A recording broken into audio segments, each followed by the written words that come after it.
these sessions are all about sharing insights and experiences, and I'm absolutely thrilled to introduce our panel today. Guy Oliver, the brains behind Oliver Laws, Bunny Turner, co-founder of Turner Pocock, Felix Conran, design polymath, founder of Maker and Son, gosh, so much to say about him, and who better to talk to them than Giles Kine, our friend and great supporter from Country Life. I think we should give them a very warm welcome.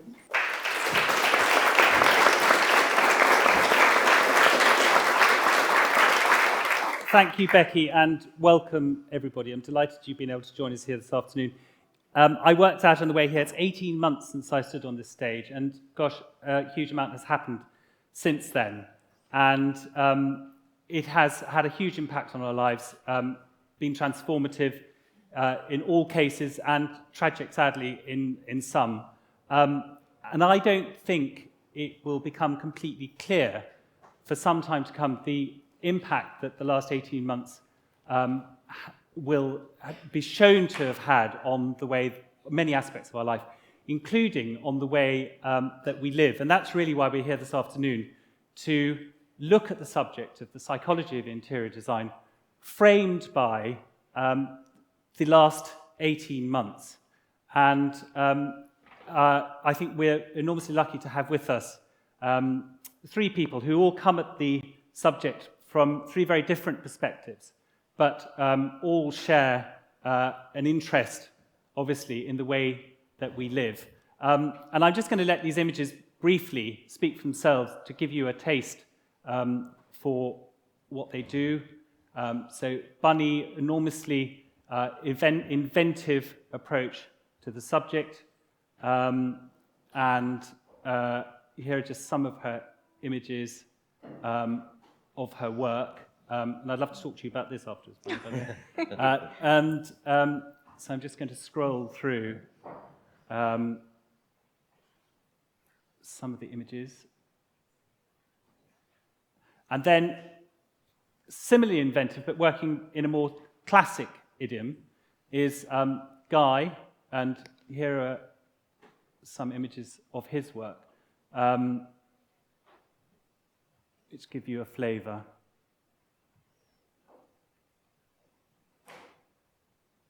And then finally, last but certainly not least, Felix, who, as Becky said, is a real polymath who is able to channel his amazing creative and precocious instincts into a broad range of different categories, initially with upholstery, but watch this space because it's going to be a constantly evolving story. And there's just some examples of what Felix has been up to with his company Maker and Son, which he founded a couple of years ago with his father, Alex. I want to start, if I may, by asking each of you in turn what you perceive as being the most significant impact of the last 18 months on the way we live. And I'm going to start with you, Bunny. I think it's forced us all to be really honest about the homes that we live in, which is an objective that we always begin our design journey with a client in mind. I think lots of people sort of fantasize about entertaining regularly, where in practice they might only do it once a month, etc. And our job as designers is to kind of pin them down to exactly how they do live. But I think the last 18 months has really clarified what we personally need from our home spaces. And it's a refuge from the world around us. It has to be deeply practical, comfortable, and calming. And I'm pleased to say we had lots of emails from clients that was so nice to receive, saying thank you for creating a real home that actually really works for us, even in these most extenuating of circumstances. And I think actually it's funny because I reflect on the time that we started the business, which was against a backdrop of sort of taupe, unindividual spaces. You know, it was an international clientele wanting one space in London to feel the same as their space in the Middle East. And that narrative has changed over the course of our working in this industry. And I think that honesty and individuality has been really helpful for people during lockdown, actually. Thank you. What about you, Guy? For me, I suppose the idea of home it's a sanctuary, and that's never been more apparent than now.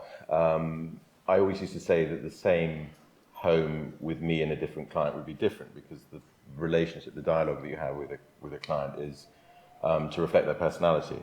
And the best interiors are the ones that show the personality of the people who live there. The worst ones are the ones where the clients don't know what their personality is, or perhaps always ask the opinion of their friends around them. So I think that the fact that people have been forced to live in their spaces, in their homes more, and spend more time in them, they've had more time to think about how they use the space, how they inhabit the space, how they work with the different volumes and things. My life started in the Navy, and everything was very compact.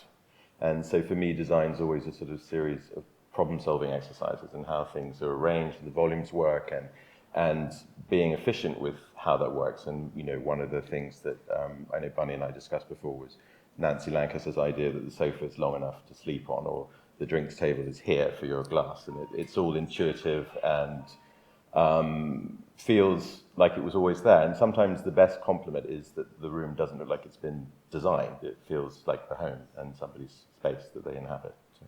What about you, Felix? Well, yeah, I mean, I think the home has been under more scrutiny and people looking inward than ever before. I mean, it's had to be your living space, as it always was, but it's had to be a gym, it's had to be a school, it's had to be a restaurant, it's had to be a wellness center, and really, it's more looking at the relationship that people have with their homes. I see it as an evolution rather than a black and white change, because it's definitely progression. It is seeing and asking this question of your home: how much more can you offer me? And I think it's a fascinating time for everyone involved in the homeware space. So the big question really, if we're talking about the psychology of interior design, in its essence, it's about how so much of the emphasis is on the way that interior design looks. But how does it make you feel? And Bunny, I'm going to ask you to answer that question. What is the relationship between interior design and our solar plexus? Crikey. I think it comes back to this point of sort of honesty for me at its core. I think a great design space shouldn't really betray the hand of the maker in some respects. It's got to be so about the people that populate it. So great design works fundamentally. It functions well. If you don't get that bit right, then actually everything else falls away. It loses part of its beauty. But then the way that we approach it is imagining that you service every requirement for the space, and yet your eyes remains restless, interested, engaged with the environment. And that kind of constant sort of searching around the environment that you're in, I think is quite inspiring, actually. And haven't you recently been involved in a project during lockdown that sort of, is it with spaces in a hospital?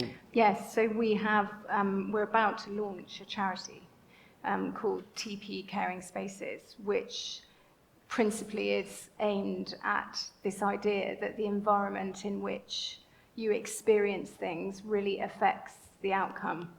And that was principally driven by an inquiry we had from Guy's and Thomas's for a respite room there, where the nurses had dire facilities and cried out for help, and we felt that we could give them a metaphorical hug, if you like, by just even the lightest touch of thought to the design of the space. And so we intervened with that, and then were invited by a client for a big project that we were working on in Berkshire to design one of the gatehouses there as a respite facility for recovering cancer patients. And they're big patrons of cancer research, and it was so aligned with mine and Emma's view of our industry that actually we work in a luxury sector and we need to give back, and we believe so passionately in this notion that, you know, your space is your castle and it can really, really influence the outcome of your experience in it. And what better time to launch a charity with a message like that than now, when everyone totally understands what we're saying. Felix, following on from that, I think that you've also worked in the healthcare sector. The chairs that we do, the initial range that we launched with, which was called Song in 2018, was designed down, or rather designed up, from a central point of comfort. And that has spoken volumes to people all over the world, and especially actually in Australia, where there is a mental health practice that has our furniture fitted out so that people in there feel a deep sense of emotional comfort for the conversations that take place. And there's also a group of wellness centres called Happy Melon that you have your yoga and your nice juice and the experience of deep, relaxing comfort with the Maker and Son chair. I was on the Maker and Son feed last week, and I noticed there's a really rather charming video of one of your clients, elderly, mature clients, talking about his a sofa or chair he bought from you, and it wasn't so much about the way it looked; it was the way that it had impacted on his life, and I just thought that was quite an interesting perspective on what you do. It really is remarkable, you know, to have created these things with a certain level of intention, and then when you start something, you never truly know how that's going to be received and perceived. But then, as reviews start coming in and people call up and really, you know, will have crazy claims like, "This furniture has saved my marriage," or this, you know, the one that you're talking about in particular is elderly gentleman who his relationship with his grandkids has changed fundamentally, because they want to come over, they want to spend deep quality time. And on the point of luxury and existing in the luxury sector, for me that really is the definition of luxury, is spending quality time with the people that you love. Guy, what about you? How do you see this relationship between interior design and the way that people feel?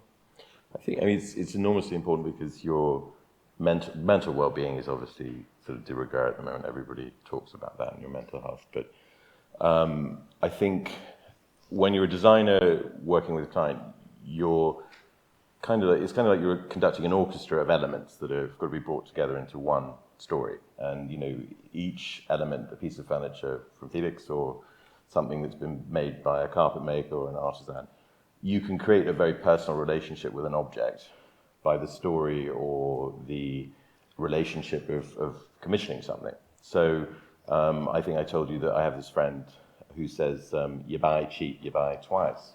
And it's a sort of her way that she lives in the world. But I think if you buy something you haven't thought about and hasn't got an integral part of the space that you're living in, and to me luxury is bespoke, something that's made to measure, because and you might not notice that. You might not notice that in the room. It might not have a label on it saying this is luxury, this is something that fits you. So you might have very long legs and have a chair that's got an extended seat in it, or you may have a particular light that you like, or whatever it is.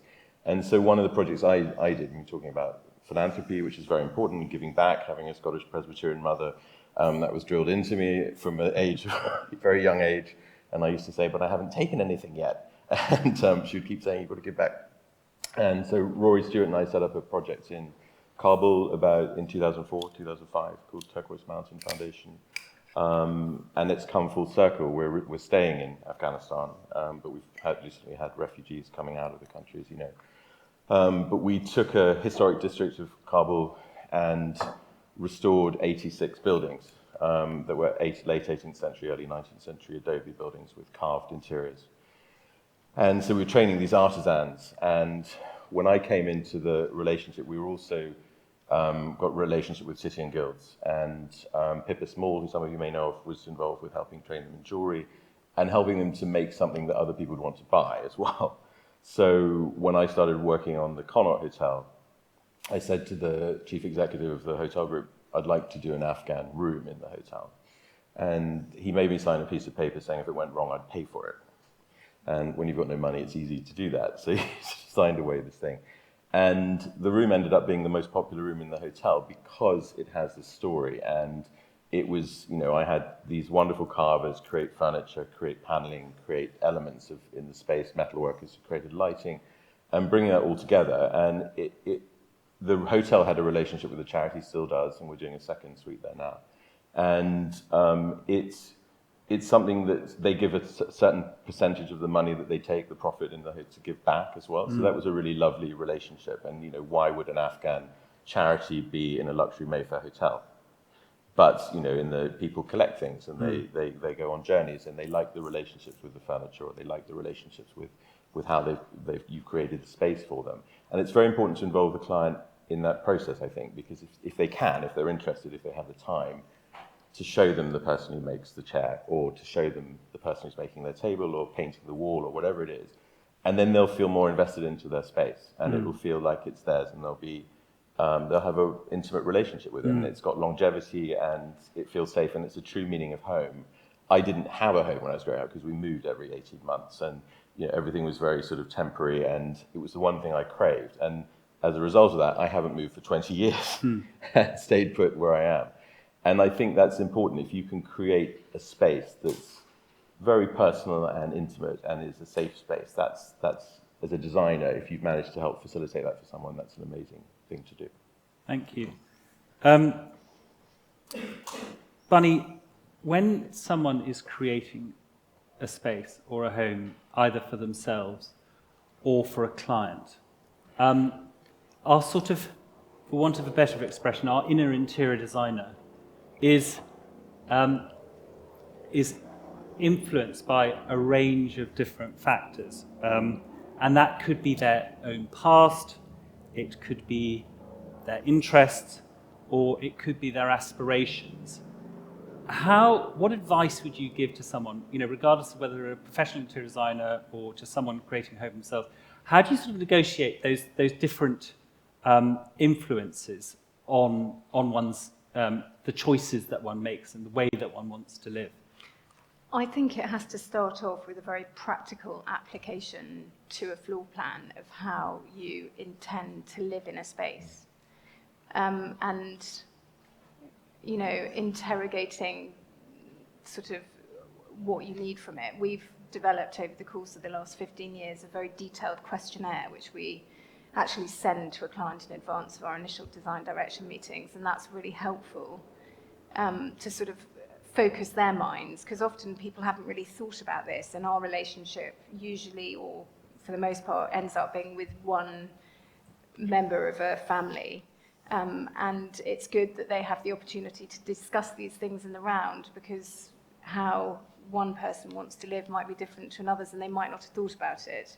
And so to then put them under the spotlight in front of us and be like, you can't have your study in that room, that's actually going to be for something else, can be quite an intense process when you're just getting to know someone.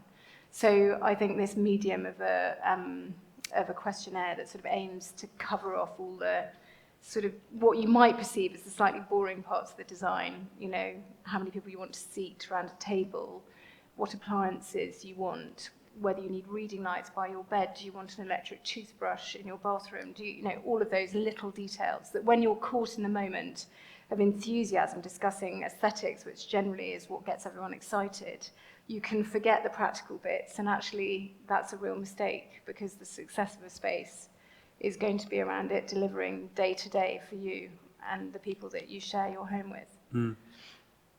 Brilliant, thank you. Guy, how do you sort of manage that whole journey? Well, I mean, everybody's this elusive word taste, which is very subjective, and there's no right or wrong answer to a design solution. It's something that you come to over a period of time working with a client, or if you've been given the space in a hotel or whatever it is. And so I once was asked to define taste, and I said taste was experience, except some people had bad experiences. And the prism of your life experiences, where you've traveled, who you've met. Great Aunt May used to say that you had to have a footstool here, or whatever it was.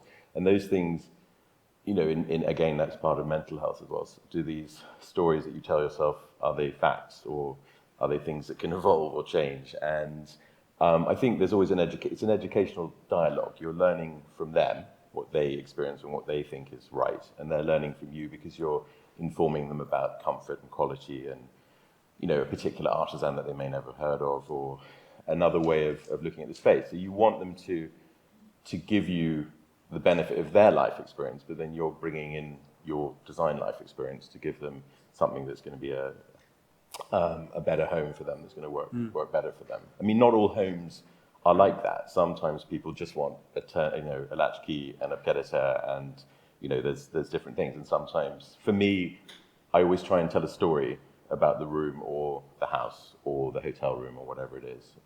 And I had a boat project which I worked on, which was a sort of 1937 60-meter yacht. And the client called it a loose association of rust held together with air when he bought it. And I thought, and it was literally this holy rust bucket. And he bought a story. It had belonged to a movie mogul called Sam Spiegel. And it had been the cast accommodation for Lawrence of Arabia. And when movies had such big budgets that people could buy a yacht to put the cast on. And he then kept it because he found it was a magnet for women. And that was how he sort of continued his. And years later, I worked with a French actress called Carole Bouquet. And she was interviewed on that yacht to get a movie part in a Bond film. But the original yacht was a very Spartan interior. And it was those yachts were used to observe rich men's racing yachts. So there were these things called J-classes, which are one of the most elegant pieces of design in the 20th century, I think. And these rich men would look at these yachts racing past them with their 50 crew on board, racing each other in the America's Cup or whatever. And the yacht interior that was original to 1937 was basically painted metal. And this client didn't want it to be a monastic experience when he was on his yacht, but equally he didn't want it to look a misfit, and he didn't want some sort of luxury interior that didn't relate to the period. So he said, my brief was make it look like it's been in continuous ownership since it was built. That's a nice brief. So I created stories for the spaces and thought about the people who'd owned the yacht and how it had evolved over time. And I looked at other 1937 interiors and an evolution of things. And he had a collection of 20th century furniture and art post-war. And that was a way of weaving his identity into the home, his floating home, his vessel. And that was a really wonderful journey for both of us. And we literally spoke every day for 3.5 years. And we would have these texts and emails and communication. And his wife got a little bit resentful because we have this sort of, we'd finish each other's sentences, as Mr. Epstein used to say, or whatever. She came along and she threw this curveball into the mix at the very last minute. And in the main saloon of this yacht, she bought this keyboard. And it was this sort of plastic Yamaha keyboard. And said, I want you to put that in the main saloon. I thought, why she want me to do that? So I called the husband and I said, do I have to do that? He said, well, if she's bored it, you have to make it fit in the boat. So I said, anyway, I thought about it for about 3 or 4 weeks. And I called Yamaha, who made the keyboard.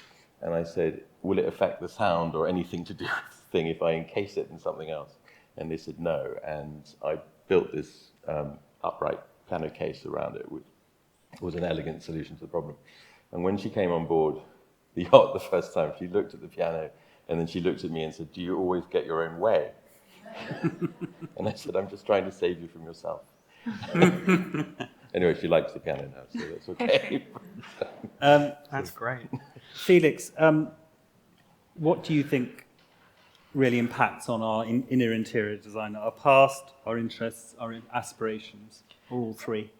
Well, it's a really interesting one for me to answer, because the way that we go about speaking to that is really from the other side.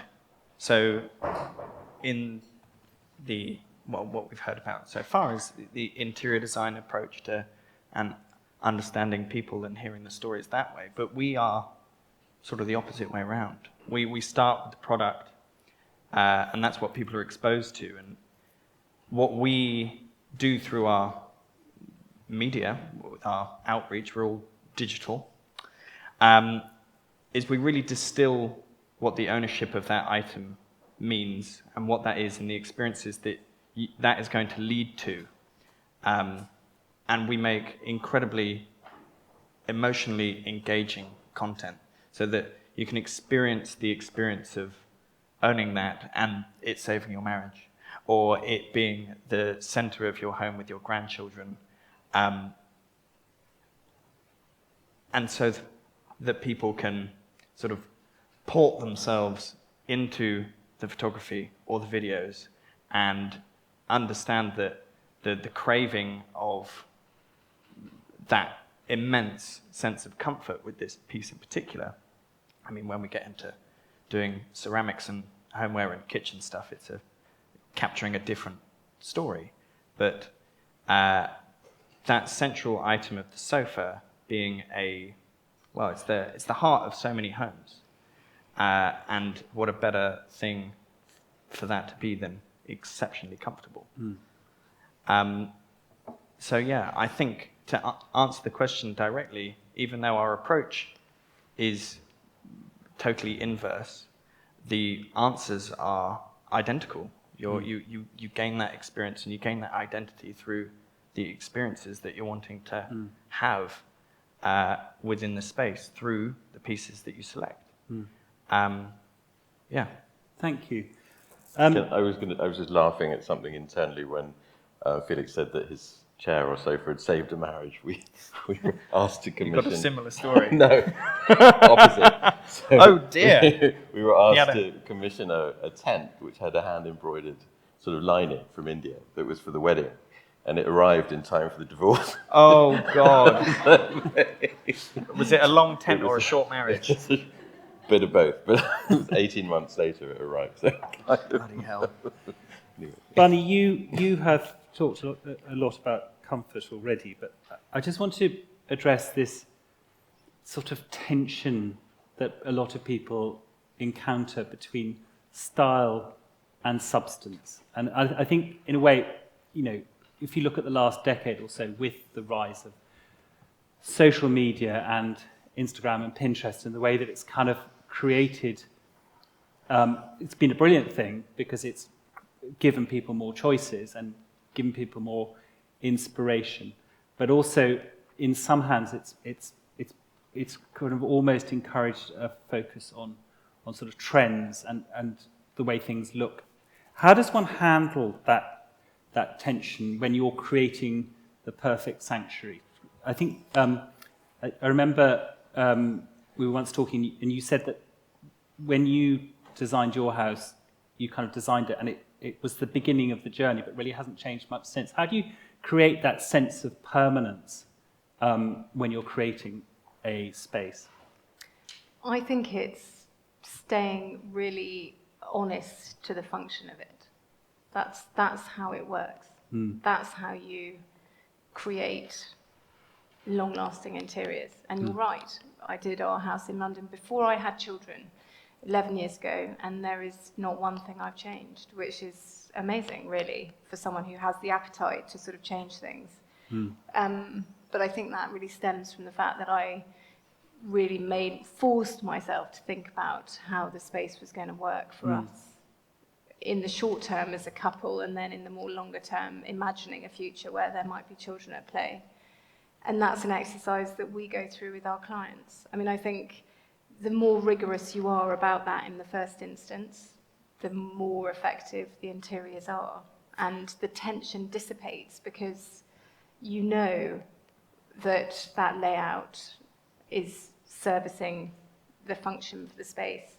And it's an incredibly exciting feeling when you're designing and creating a stage for people to live their lives. I mean, that's, for me, one of the most exhilarating parts of what I do.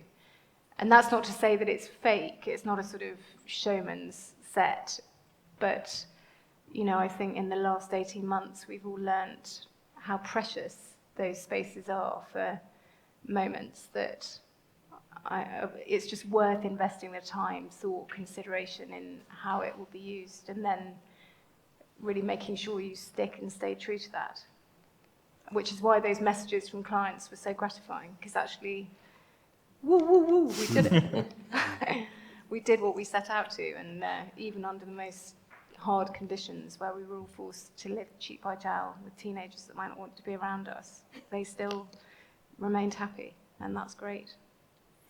Guy, obviously, you know, style, we kind of alluded to the fact that actually comfort isn't just about physical comfort, it's also about places that look pleasing and familiar. How does one ensure that when someone is creating a space, either for themselves or somebody else, it's about something that is pleasing, but isn't necessarily influenced by something they've just seen on Instagram? Yeah, That's our job, don't you yes, think? it's right. Yes, I mean, exactly. I think you have to rein them in. It's such a different business. Sorry to butt in, but you know, when we started, we used to ask people to bring inspiration images, and they'd bring tear sheets from magazines or books, better still. And now we get phones waved in front of our face. I want it like that, and we're like, well, that's not really how this works. You know, it's a journey, it's a process, and if you do mimic, imitate, copy, it doesn't have the longevity. Yeah. So I think there's almost too much choice now. And I was lucky enough to be trained by, for part of my journey, by Michael Lynchbull. And I knew him in the last years of his life, and, well, last 25 years of his life. But he was working at a time when there was rationing of materials. And so one of the great interiors in Britain, I think, post-war, was his drawing room in Milner Street, which had a linoleum floor. And he had Formica doors and all sorts of things that he'd sort of made, and he'd cast bits of stone in paper mache and things like that. And he'd created what was effectively a theatre step, but it felt absolutely integral to him, and it felt like this very special place. And he'd lived in it for 50 years and fine-tuned everything before there were lighting systems, before there were sound systems. So his, you know, rosewood chiffonier had a speaker built into the grip behind it. And he had this light bulb that was on the back of this bronze statue, which hit a commode that was behind it. And it was all done with a great deal of thought about everything. And when you walk into a room, slightly at the back of your mind, it's a bit naughty to admit this, but slightly at the back of your mind, there's always a sort of hero shot when there's the first reveal of the space that you walk into. So, you know, people get an impression of a room or a house when they walk through the front door or they walk into a room. So to a certain extent, there are particular angles or ways of looking at the room that you think about when you're creating that shot, that sort of space within it. So it's not done for a photograph, but it's done for partly the experience in revealing things over time. And I think when a good interior also does reveal itself over time. So I did a restaurant at Claridge's in 2014, 15, which is now gone because the new owners have demolished all of that and taken all these elements out. But what was quite interesting was a friend of mine who works in the heritage world said, "What did you do there?" And in fact, what we'd done was recreate the original 1931 interior and then layered a story over it as if it had come right up to date. And it felt like it had always been there, and although none of it was there. And it was, again, it's coming back to the idea of the story. And when you're working on a commercial space, making that story feel convincing to a lot of people is quite a challenge. But I felt that, you know, I created this story that I then told to everyone, and then they took it on board. And it felt, the interior felt integral not only to the character of the hotel, but also to the story that we were saying in the restaurant. And it was all about the lighting, having a mirror at a certain place that you can see who's walked in without having to do that, and all those little elements that you think about in a restaurant. Making sure the most basic thing in life is, to me, is that a banquette and a dining chair are the same height. And yet so many people get that wrong, and it's sort of, if you sat in a restaurant, you're either sort of up here or down here, and it seems such a basic thing to understand, but people don't get it, and that's when you have a positive experience, which almost you don't notice because it feels like it was right, but you'll damn well notice bad design. If there isn't a shelf for your shampoo, or if there isn't a place to put your drink or whatever it is, then you'll notice it. And so I think, often the good things don't necessarily go noticed until years later. And I had a lovely client who, when she sold her apartment in New York, I created it for her, and she was new money, and she was insecure and lovely woman, but really insecure socially, didn't understand. She'd married this grander man, a second marriage, and I was working with her, and she was quite timid about her own taste.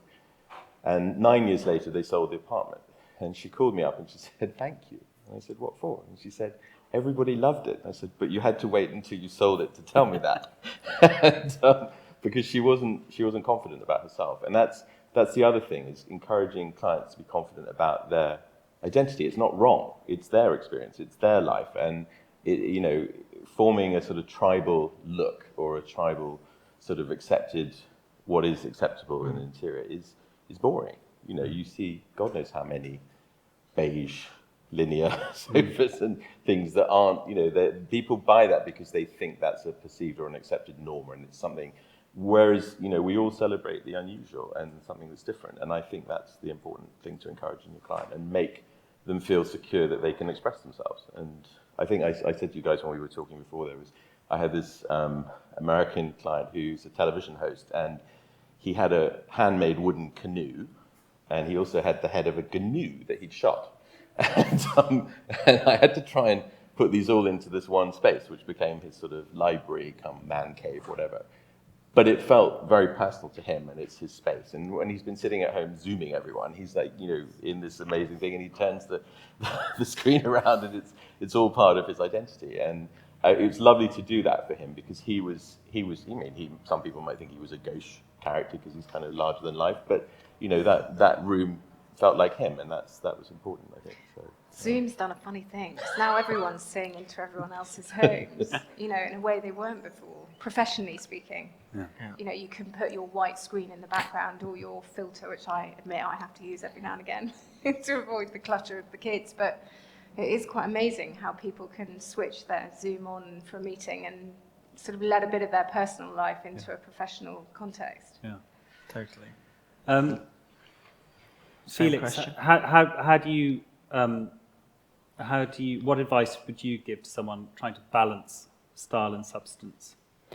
Well, I think that in the best case, style will be allowed to grow out of substance.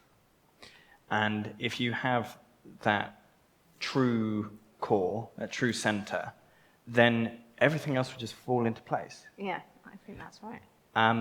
I think, we've all been alluding to that. So, I mean, for us in the design, and I touched on it briefly in the previous question, that center of comfort, and we were doing this interview with some American, a lovely American newspaper or something. Some American. Sorry. They're a big market for sofas. Yeah, wonderful. And they said, "So how did you decide on the silhouette?" And I was like, what? What? What an insane thing to ask. How did we decide on the silhouette? And it's that culture of designing in from a look, trying to capture the visual cue of something and ignoring the reason for existence. It's just never it's gonna fall flat. It's gonna be hollow. It's gonna be a hollow space. So for that silhouette to emerge as a shadow of what the thing is doing, that's the only way you'll end up with a silhouette. And I think it's exactly the same for this. If you are honest and true to yourself and the experiences and the way that the room is being used and who's going to be using it, and then style will evolve, and it's okay to change. I mean, I love painting things. Like, that is a constant source of fun. But people are so hesitant. I mean, one of the things about the sofas is that they're all slip-covered, and this is done for a number of different reasons. It is a way to prolong the longevity of the pieces, so that the frame, which is going to be good for 30 years, if you spill red wine, I mean, they can go in the wash, but even if you can't get it out, or there's baby sick or chocolate, or, there's a lot of life that happens in the living room. And they can be changed, whether you want to do that seasonally. I mean, 30% of the orders, people are buying multiple slipcovers at point of purchase. So you have your summer one and your winter one. And so this fashion is permitted through function, because you are able, people are always going to want to change things up, and the space evolves.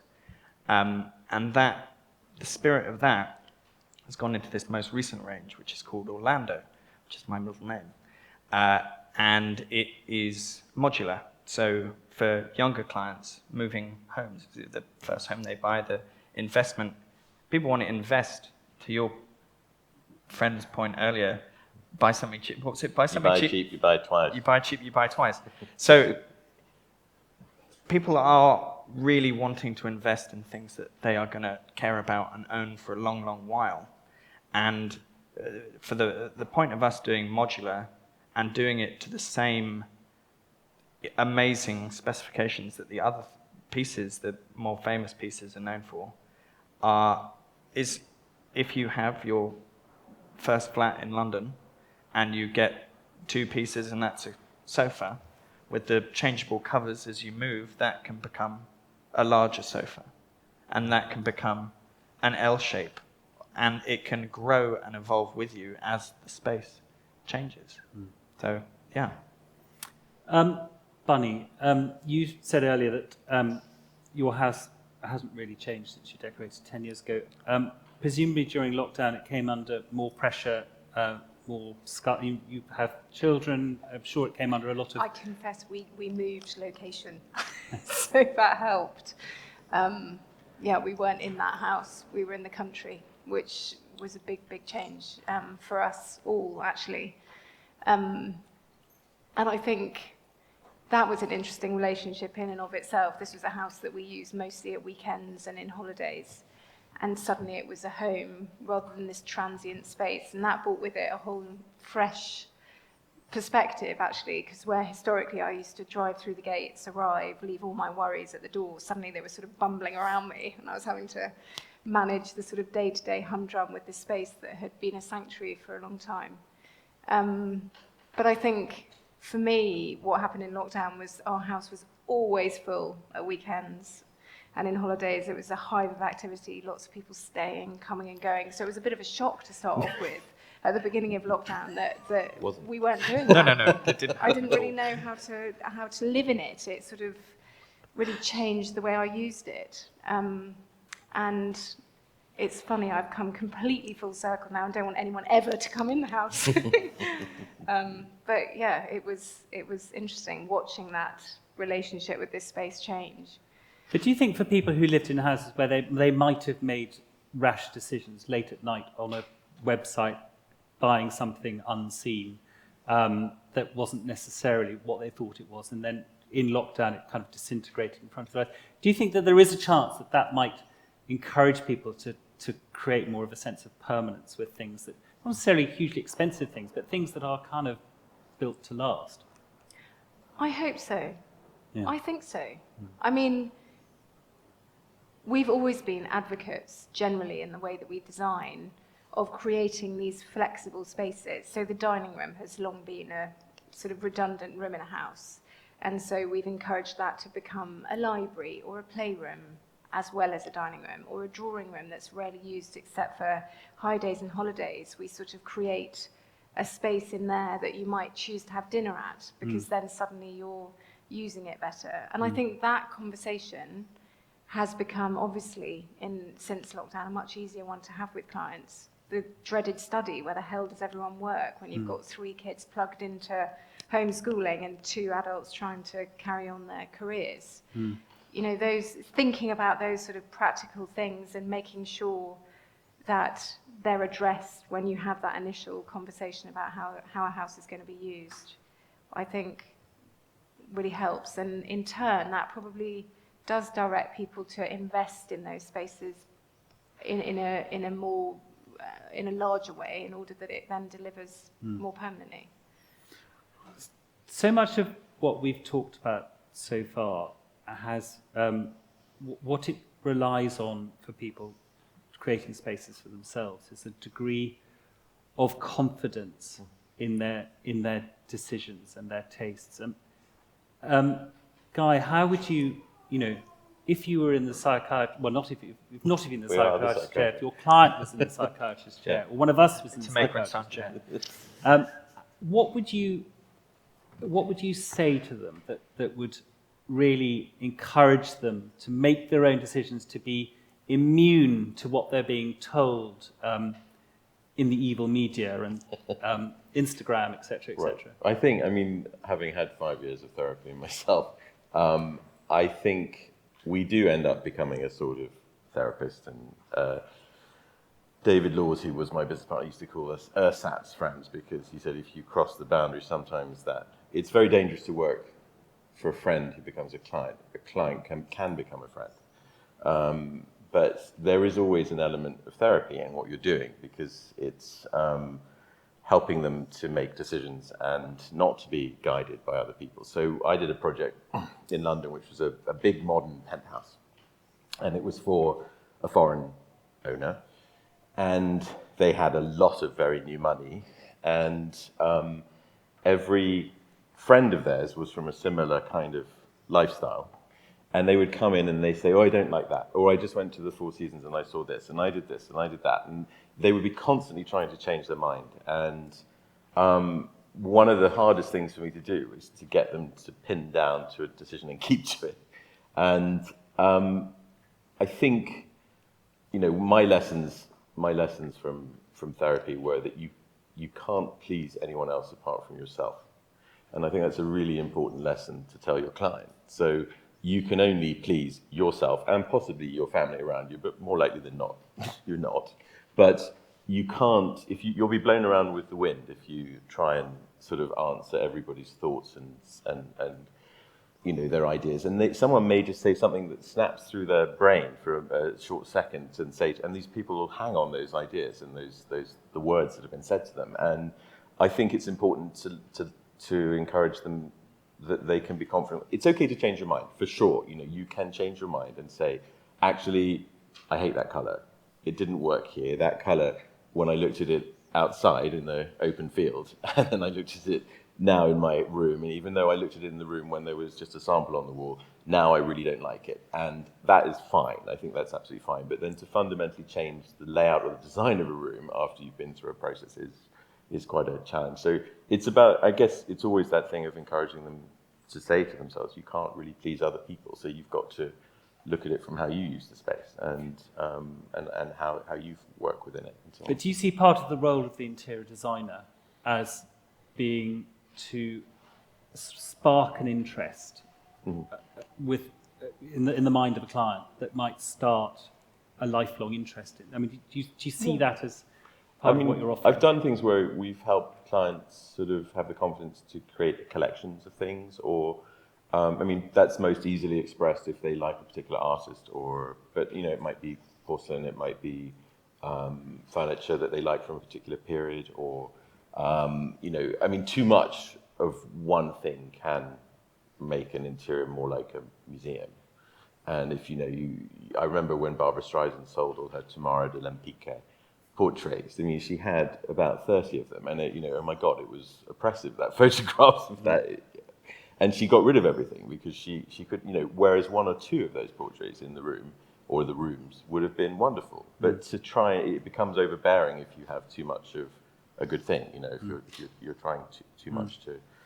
So that's when things might become a museum or a collector doing something different. Michael Lynchbull's uncle, Courtney Ilbert, who owned that house in Milner Street, which has now sadly all been ripped out, was a collector of clocks. And the death duties to the British Museum was the Ilbert Horological Collection, which is now gone. But all of those clocks, those 300 clocks, were all in one house.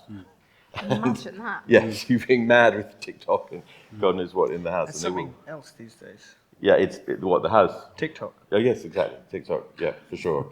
I look at it late at night when I'm supposed to be winding down, sleeping. But yeah, it's all about confidence and trying to, and you might need to have a lot of hand holding, and some clients want to talk to you all the time, and some clients want to talk to you once a month. It depends on how they fill their lives, and you're helping them get to.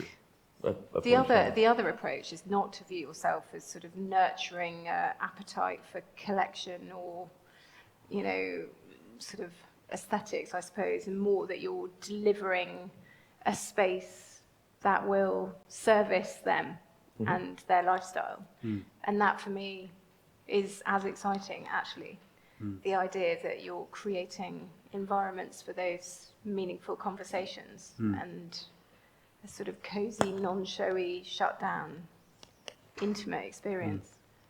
I'd also add that the pursuit of perfection shouldn't be one. It's Like, destructive. it's terrible. Yeah. No, it's really So destructive. the best thing ever would be to just start, Yeah. and then feet will be found. Yeah. And it's a home. It's a living, by definition, living, breathing environment, and it's okay. It's okay to change. Paint is just paint. Yeah. I love paint. I love changing walls. It's like we do lots of photo shoots at the house, and I joke about the walls, the doorways becoming corridors because the layers of paint are building up and building up and building up. It's great. You reimagine a space by changing the color of a wall. But what do you see, what advice would you give to someone who is starting, creating a home, maybe their first home for themselves, and they're feeling a little bit timid about it? What advice would you give to them for finding, being confident to do it? Yeah, I guess find your heart, and if that is around in the kitchen, around a dining table, in a living space, a central. I think framing it via activities is a really easy approach. If you just look at your day, like, gosh, break that down. That's an easy thing to do. How much of my time do I spend doing that? Where is the time spent that's really for me? Where's the time spent that's for that? And sort of a little bit of analysis. I guess kind of like your questionnaire. Yeah, that is what that aims to do. I think the other thing that's quite grounding is reflecting on your upbringing and the successes of the spaces that you have a history of inhabiting. So generally, I would say within your DNA from your upbringing, you have some sort of cellular memory, whether it's of not having had a space, actually, it could be that. And what that left as an imprint on you, or for me, it could be we had a sofa in our kitchen that was profoundly comfortable and the source of great squabbling between me and my sisters when it had to be moved out of mum's home, covered in dogs and generally a happy place to have some serious conversations. And that stuck with me.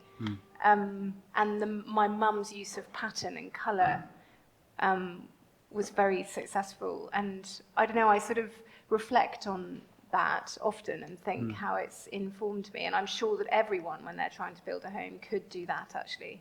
Sit down and think about it.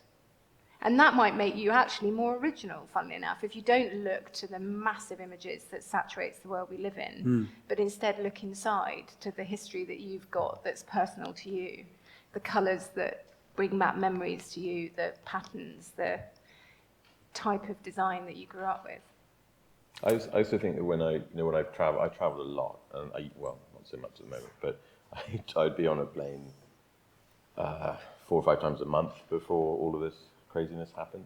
But I'll often buy something that's been made by an artisan or that I found in a place. Like I was traveling to Argentina a lot, and I went over to Montevideo, to Uruguay, and there's this amazing repository of things there in the antique quarter of Montevideo, and there's all these amazing objects that had somehow washed up there, and they're all, and those things where there's a story, it's about the story of your life, and where you've collected something, or you bought something, and you bring it back with you.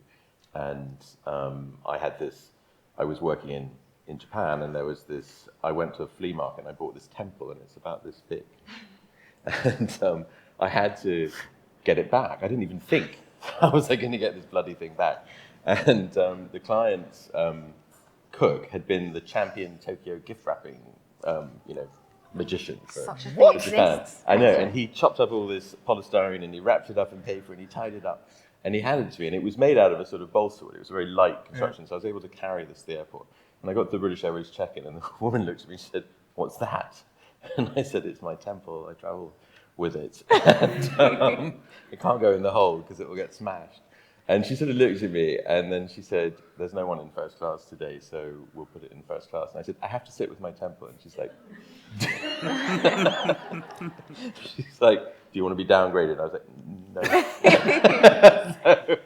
So the temple flew all the way back to London in the front of the plane, but and it is now in a bedroom at home. But it's That's great. yeah. So Felix, I'm conscious that time's running out, but without wanting to put you on the spot, I know you're quick-witted enough to be able to handle this. Is there anything from your past in particular that you own? I know that having been in your studio, you've got the most beautiful motorbike in the corner, looking like an exhibit in a museum. But is there anything from your past that you think would really kind of connect you to a space?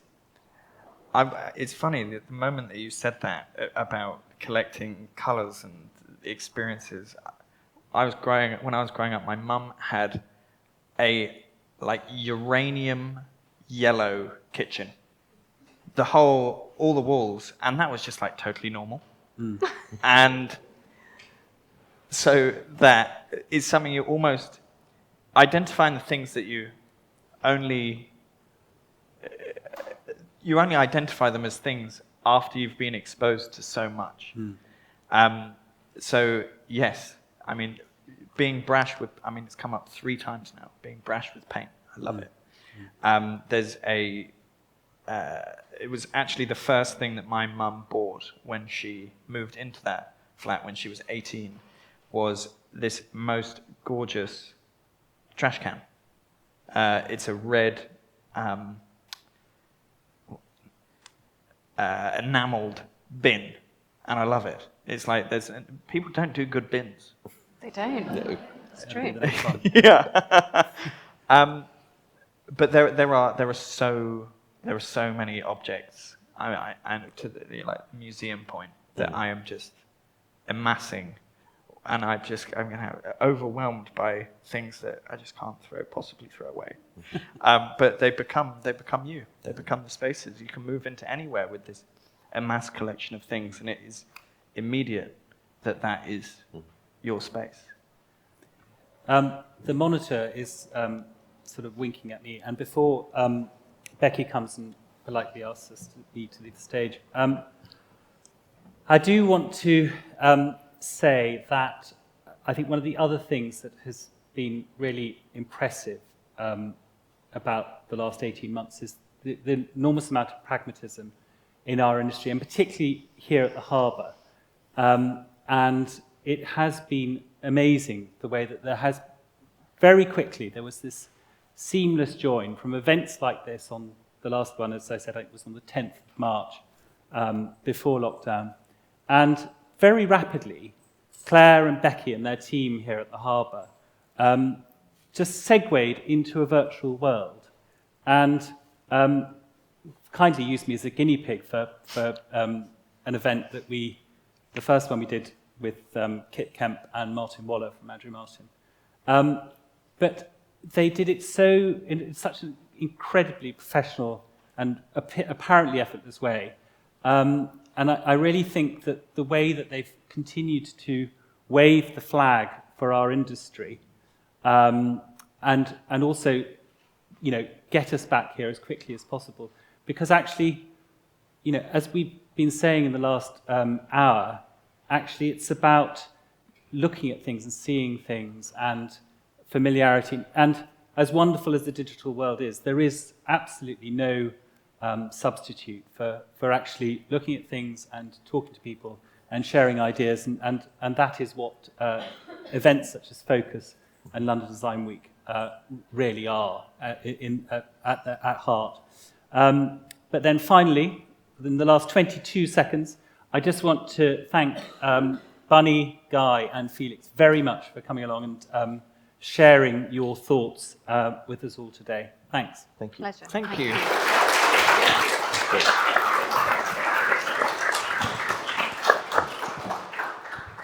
I've got to say a quick. I'd actually like to say a long thanks, but what a fascinating session. It really has been designed for the mind. Gosh, we've covered a lot of ground this afternoon. Comfort, aesthetics, creating stories, memories, individuality. I never thought I'd say GNU and canoe together, but there we go. Or uranium-coloured walls. But also how a home should function and how it should deliver every day, day on day. It really is proof positive that where we live is important. Our homes are precious. I think that's what you said, Bunny. And they really are worthy of thought. We've had a lot of thinking to do this afternoon. Bunny, Guy, Felix, and Giles, thank you so much. What a brilliant session. Let's give them a really big round of applause.